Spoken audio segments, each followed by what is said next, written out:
And it's still, you know, it's still tough. I mean, you have to be tough to survive. And you had a wee bit of time out. Yes. And I think that was very wise. Well, thanks very actually. much. Thanks very much. Yeah. Just to take stock and then you go back renewed. Yeah, well, it's a weird business, you know. There's not a lot of it that you can sort of define as normal. So to just work in a different capacity for a little while, away from the cameras by design, and have some normalcy in the work that you do is, you know, it's a grounding experience. You know, it's fantastic that you were able to do that as well. I think it's really good.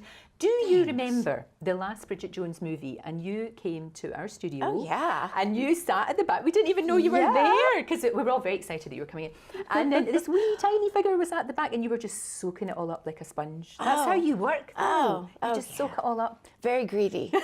Very greedy. I mean, that's the thrill of it, isn't it? Isn't that we get to learn things and grow through our work? It's that's the most exciting part about it, and being exposed to things that you wouldn't have occasion to be otherwise. And so, getting to come and poke around your studio was thrilling to me. It was great. It was really, really good for everybody. That's for sure. Again, you know, going back to Judy, when the singing. I mean, I knew you could sing because I saw you in Chicago, and I knew, you know, and I've heard you singing before, and I know you can sing. But again, to sing as Judy. And you just got it.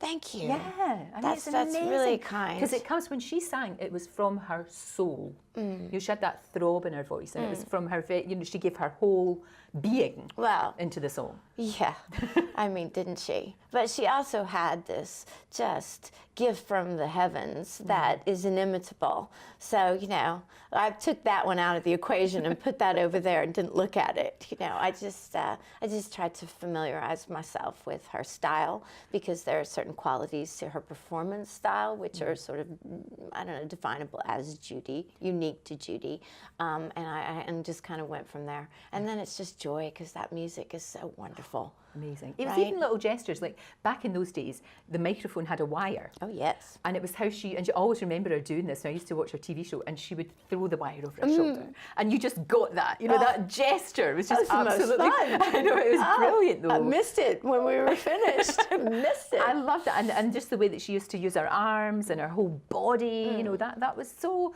and you just inhabited her. Thank you, YouTube.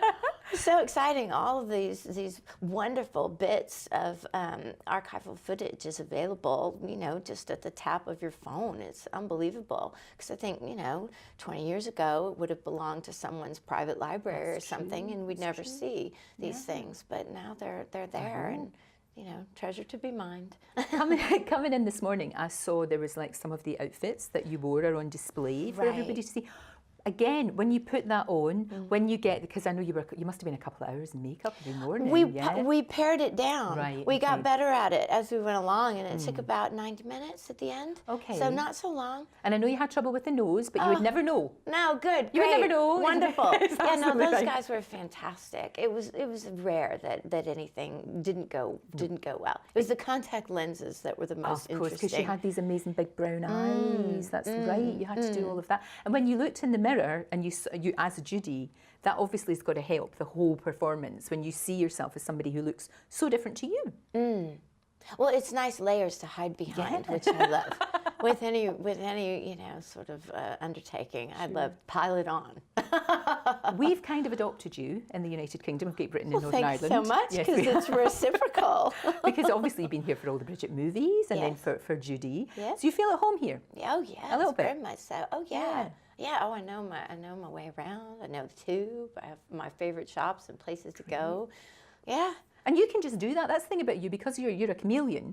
You just sort of like put a hat on and you can toddle around and nobody bothers you. Oh yeah, no, I blend in nicely. Great. That must be wonderful, because it must be weird, you know, when you're Renée Zellweger, the movie star, but you just want to be Renée that can go shopping. Yeah, because whoever that is, you know, whoever she is. And she's so boring, by the way, because you never get to meet people when she's along for the ride. You know? I know what you mean. How was the premiere? Oh, it was Good fun? Oh, yeah. Yeah. Oh, it was so fantastic, and it started to rain, which is even better. You had a brolly, so that was sure, okay. yeah. Which keeps you from getting cold when you go inside the cinema, you know. You look gorgeous. We loved you. Our style expert, Mark Hayes, thought your dress was unbelievable. Well, thanks so much. I liked it too. It was beautiful. It was so much. deceptively simple. Oh, thanks. You know that kind of thing? Yes, ma'am. Yes, ma'am. British designer. Well, that's what we Yeah, like. yeah.